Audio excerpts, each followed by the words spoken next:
Hello, Stephanie. Nice to meet you belatedly in cyberspace. This will be some video feedback for you on the print ad.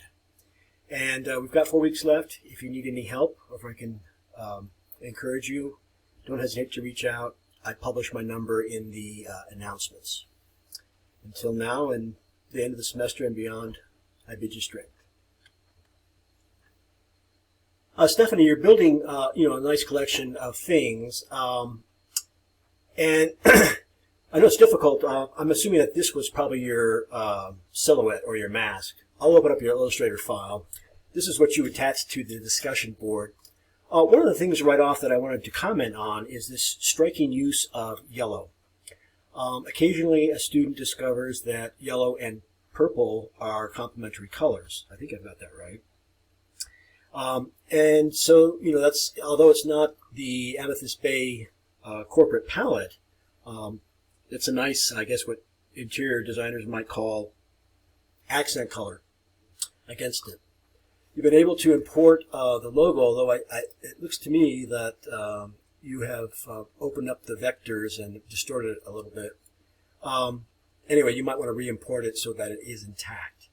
And then, of course, you're going to need copy, and this week, when we learn to manipulate type in Photoshop, think about a tagline or a slogan. But really, it's proficient in the major categories of the rubric. Here I see you've got your, I'm assuming that some of these, okay, so here is your mask. Oh, you call it object isolation. Okay. Masking, silhouetting is another term you can use. And then here is your Adobe Illustrator file.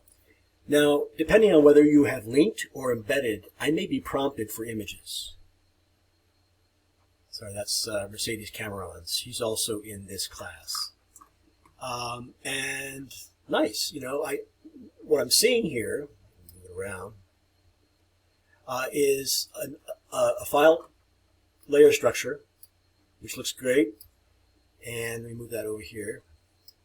We zoom out so we see it intact. When you do add copy, be careful of the edge. This will hypothetically appear in a magazine. Magazines are generally trimmed, so you don't want to be cutting off type or the logo. You've got everything on their own layers. I can turn it on or off at will. Looks like you might be having a little difficulty with the mask.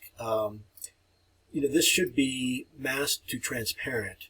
You may have a white background in there. Or maybe something that you have to delete if this was the masked object. But you've got everything on its own layer, and you have successfully embedded. So kudos to you for doing that. Move things around, consider type, keep it simple.